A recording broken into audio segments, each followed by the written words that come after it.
Fala pessoal, eu sou o engenheiro Márcio, sócio da M Consult Engenharia, e hoje eu vou falar um pouquinho para vocês sobre os cuidados que a gente deve ter com a estrutura, né, durante a sua execução, tá? Não esqueçam de deixar o like nesse vídeo, né? Isso ajuda pra caramba o nosso canal a crescer. Se inscrevam no nosso canal, ativa o sininho das notificações para você ser alertado de quando os novos vídeos forem ao ar. A gente publica vídeos toda terça e sexta com assuntos bem heterogêneos. Então, para você não perder nenhum, ativa os sininhos das notificações. E não esqueça de nos seguir nas nossas redes sociais que eu vou deixar aqui na descrição do vídeo, tá? Ali a gente vai ter alguns conteúdos exclusivos que a gente faz no nosso dia a dia ali de projetos e de consultorias em obra.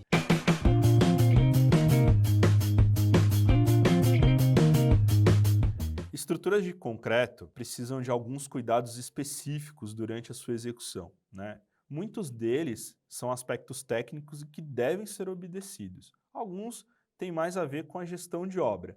Então, a gente sabe que cada construtora tem a sua própria maneira de execução, né, o próprio modus operandi de execução, mas todas elas devem respeitar esses conceitos básicos, esses cuidados básicos, cuidados técnicos que a gente tem que ter na execução dessas estruturas, tá? Eu não quero abordar aqui esses aspectos que são mais relativos à gestão, porque eu não quero dizer para cada construtora como elas devem fazer a gestão do teu próprio canteiro.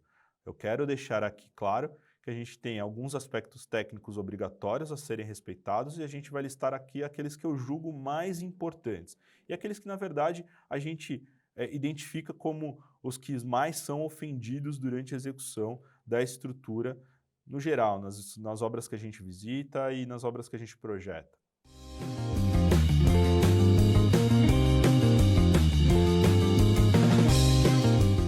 Entender o tipo de estrutura que você está prestes a executar é super importante para você não cometer erros grosseiros durante a execução dessa estrutura. Cada estrutura tem uma maneira de você executar, uma sequência executiva, né? Ou, como a gente pode dizer, os desenhos eles vão estar lá prontos como a gente espera que a estrutura esteja finalizada, né? Então, todos os detalhes de armação vão estar lá desenhados de maneira final, mas qual é a sequência que a gente tem que posicionar essas armaduras ou quais os cuidados importantes para cada tipo de estrutura são fundamentais para que a gente atinja esse resultado final adequado.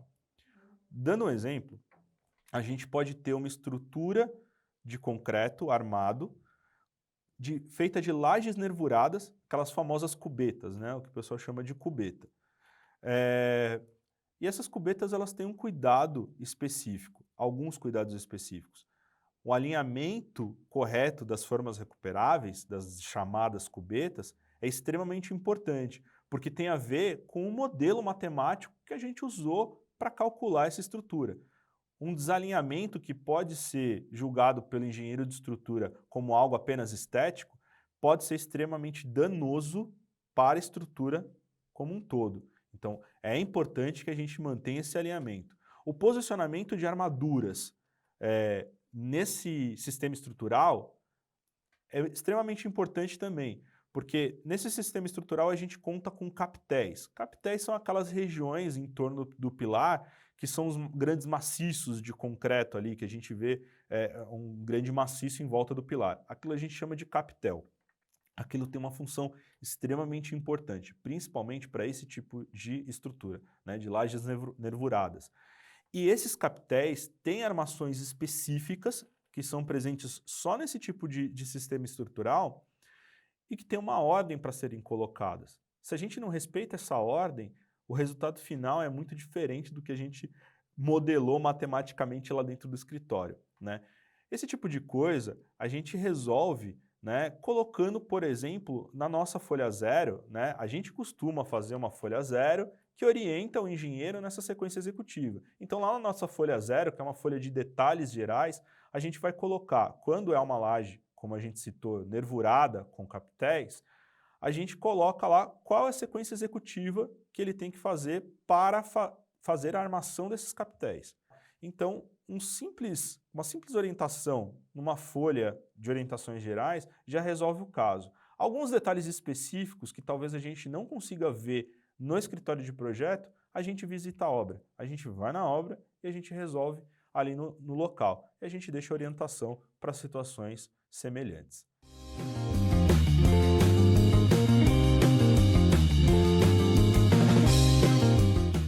As estruturas de concreto têm alguns materiais a serem empregados para a gente formar essa estrutura de concreto.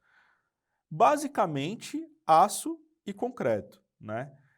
Em outros sistemas estruturais, como na alvenaria estrutural, por exemplo, a gente tem outros materiais a serem empregados ali. E aí eu quero deixar um convite para vocês. A gente está aqui falando mais da estrutura de concreto. Se vocês quiserem também saber os cuidados de outros tipos de estrutura, como a alvenaria estrutural e como a estrutura metálica, deixa aqui nos comentários para a gente poder saber do interesse de vocês. Quais os outros sistemas estruturais também que, porventura, vocês gostariam que a gente falasse um pouco sobre os cuidados executivos. Voltando para a nossa estrutura de concreto, a gente tem a aplicação do concreto e do aço, basicamente, sendo o aço para concreto armado ou protendido.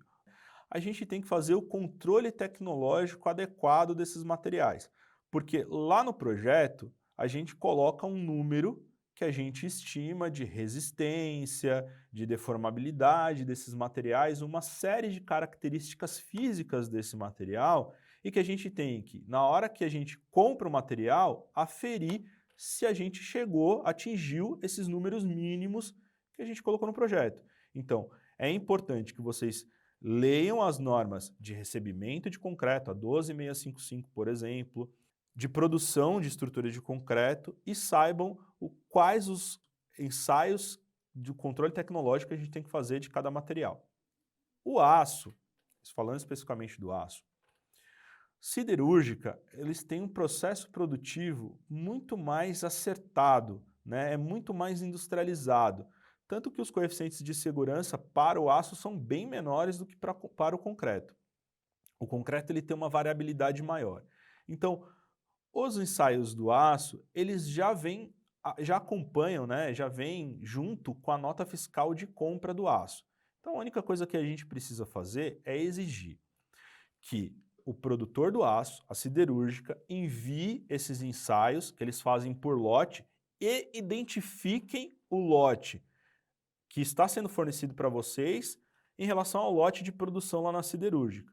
Se a gente tiver a certeza de que o aço que eu estou comprando faz parte de um lote dentro da siderúrgica e que esse lote foi ensaiado e foi aprovado de acordo com os critérios de norma, perfeito, eu não preciso fazer ensaio mais nenhum. O concreto, a 12655, por exemplo, estipula que a gente tenha que fazer os ensaios tecnológicos no recebimento. Então a gente vai ter que fazer os corpinhos de prova, como todo mundo já faz aí nas obras, todo mundo já está habituado.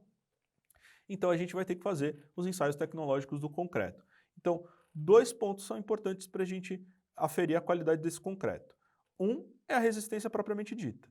O outro é o módulo de elasticidade secante, que o pessoal de obra costuma esquecer de fazer. E é um fator importante para a gente ter como ensaio tecnológico para a gente comparar com o número que a gente usou lá no projeto.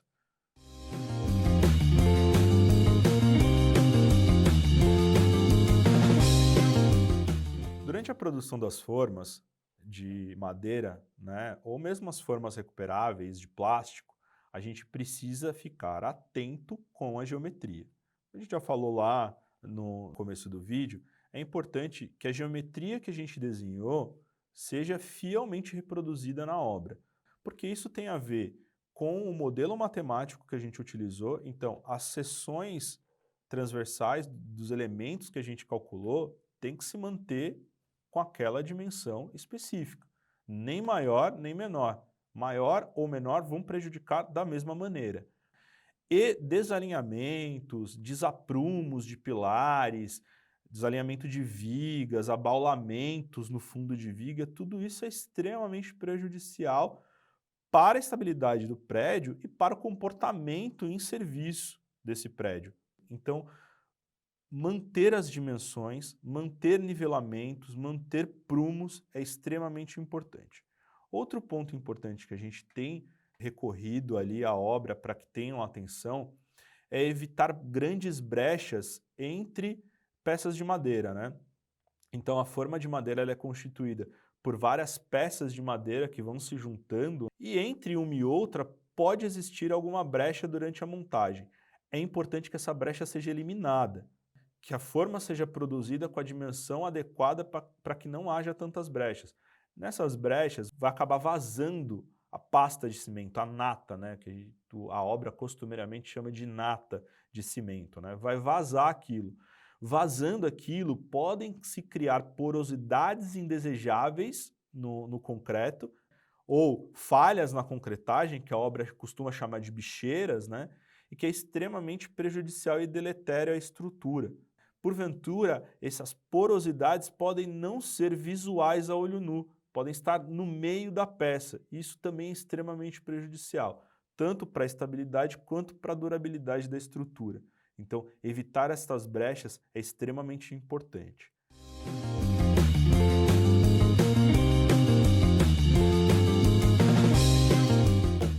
Todo projetista estrutural faz todos os cálculos, desenha todas as armaduras de uma estrutura de concreto armado ou protendido, mas não deixa claro ali como a obra tem que montar, ou seja, o passo a passo para a obra fazer direito.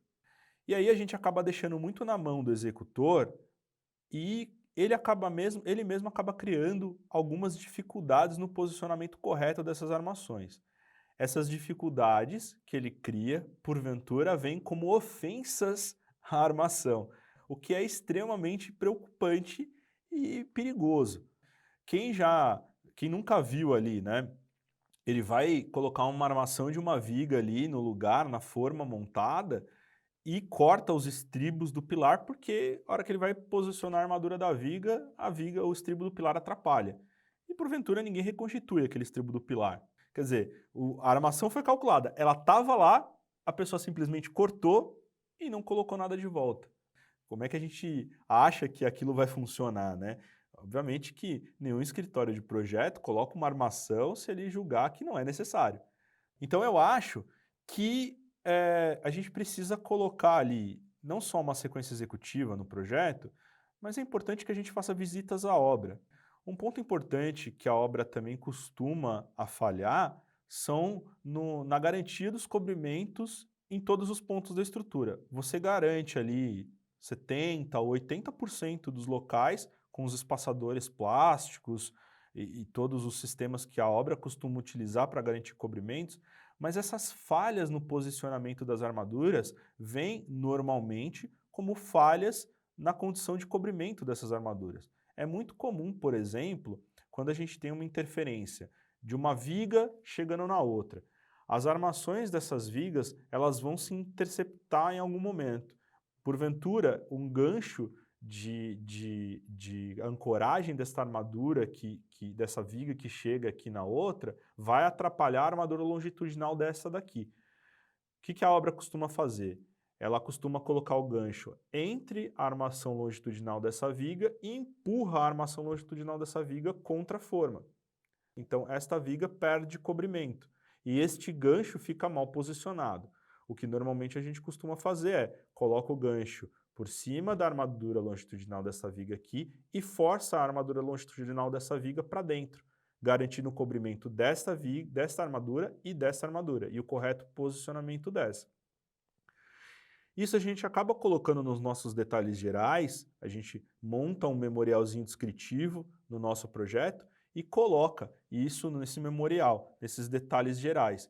Mas às vezes é importante que a gente faça visita na obra e esclareça isso para a obra. E aí cria ali um critério geral para a obra saber o que ela deve fazer para a garantia desses cobrimentos.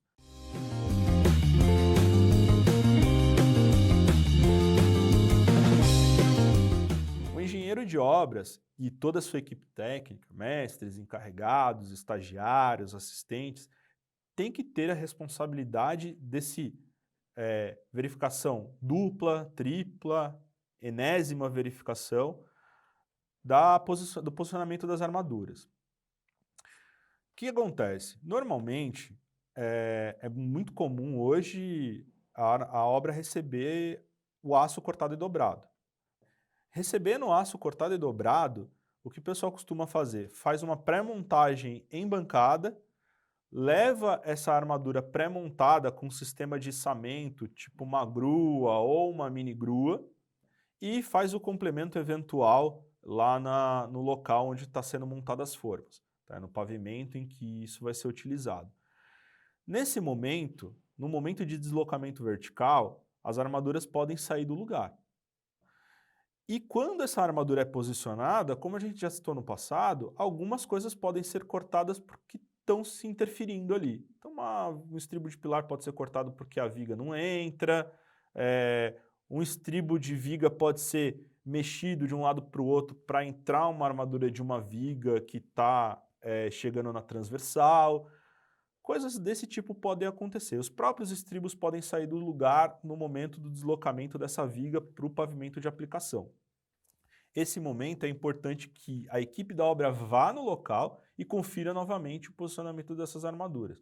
Todas essas armaduras que foram cortadas ou deslocadas precisam ser reconstituídas. Se a gente deixar na mão da equipe executora, erros vão acontecer e esses erros são graves. Um outro ponto que a gente pode colocar é que a própria equipe executora, a própria equipe que está montando as armações, ela pode parar a montagem de uma armação para a hora do almoço, por exemplo, e na hora que ela volta do almoço, ela já não se lembra exatamente onde ela parou. E aí algumas posições podem ficar faltando ali, né? Alguns elementos, alguns ferros podem ficar faltando para a finalização dessa montagem. Então, é muito importante que a equipe da obra volte e confira novamente essas armações e confira mais uma vez antes de liberar para uma concretagem.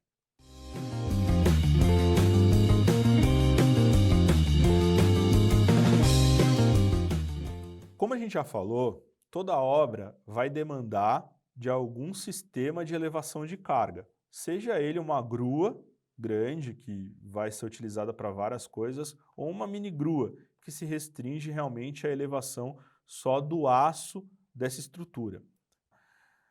Tanto a grua como a mini grua, elas são fixadas na própria estrutura do prédio. E, porventura, esses esforços podem não ter sido calculados. Eles podem não ter sido alinhados previamente com o engenheiro estrutural, com o projetista, e eles precisam ser validados. Então, independente do caso, a equipe da obra precisa pegar com o fornecedor, né, que vai alugar esse equipamento para a obra, quais são os esforços que vão ser aplicados sobre a estrutura. Manda para a gente vai estudar, a gente vai validar esses esforços e, se for necessário, propor alguns reforços para aquela estrutura. O ideal é que o construtor, lá na coordenação de projetos, fale para a gente o que é que ele pretende usar para aquela obra. Assim, o projeto já nasce com todas as necessidades imputadas desde o começo do projeto. Mas não é um grande pênalti se a gente recebe essas informações posteriormente. Isso é totalmente normal. O que é importante? Que a obra não faça nada sem que a gente valide. E isso é o mais importante. Outras coisas que a gente costuma ver em obra são circulação de movimentadores horizontais, aquelas empilhadeiras, teletrucks, etc. Tá? Isso tudo impõe uma carga sensível na estrutura. Então a gente precisa verificar esse carregamento específico. Se a obra pretende utilizar, é importante que nos passe também qual que é o peso desse equipamento, por onde ele vai circular, para que a gente possa ou validar ou propor reforços para essa estrutura onde for necessário. Porventura, a gente pode até adotar sistemas de rescoramento por onde esse equipamento vai circular, mas a gente precisa validar. E um terceiro ponto, que é muito comum, a obra costuma utilizar áreas para estoque de materiais, né? Então, obra necessita de áreas de estoque, é normal, só que é muito comum também que a obra não passe para o engenheiro de estrutura estas áreas de estoque, o que eles vão estocar. Estas áreas de estoque normalmente ultrapassam a sobrecarga de utilização. Então é importante que a gente receba, porque a gente pode orientar, porventura, locais em que a estrutura pode tolerar esta sobrecarga, né? E a gente orienta, olha, o cimento você pode estocar dessa maneira nesses locais, tá? Então, até o próprio dia a dia da obra costuma colocar sobrecargas pontuais em locais que talvez não fossem tão adequados. Então, é importante que a gente participe dessas decisões, para que a gente oriente a obra a melhor maneira de ter esse cuidado com a estrutura e não ocorrerem problemas patológicos futuros.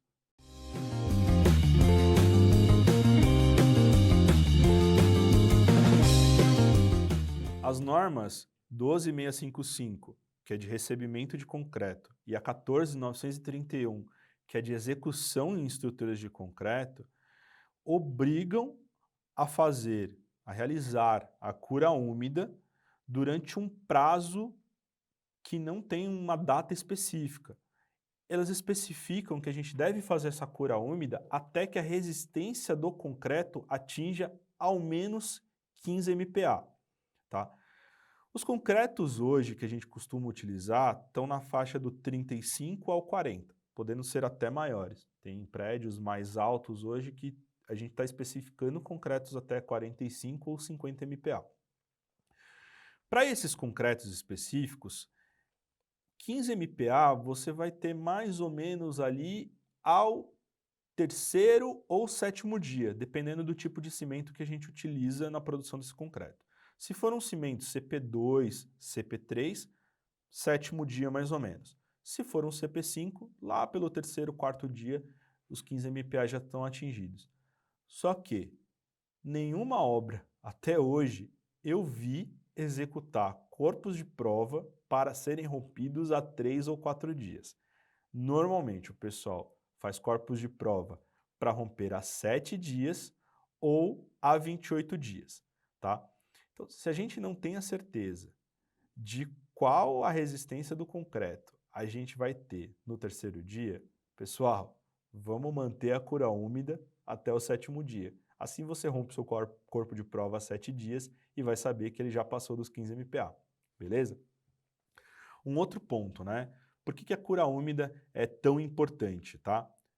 Ponto importante, cura úmida só com água potável, tá? Não vai jogar aquela água barrenta lá na laje, água que você tirou de um poço de drenagem, porque você vai mais danificar o concreto do que ajudar, tá? A cura úmida, ela tem talvez 2 pontos mais importantes que eu queria citar.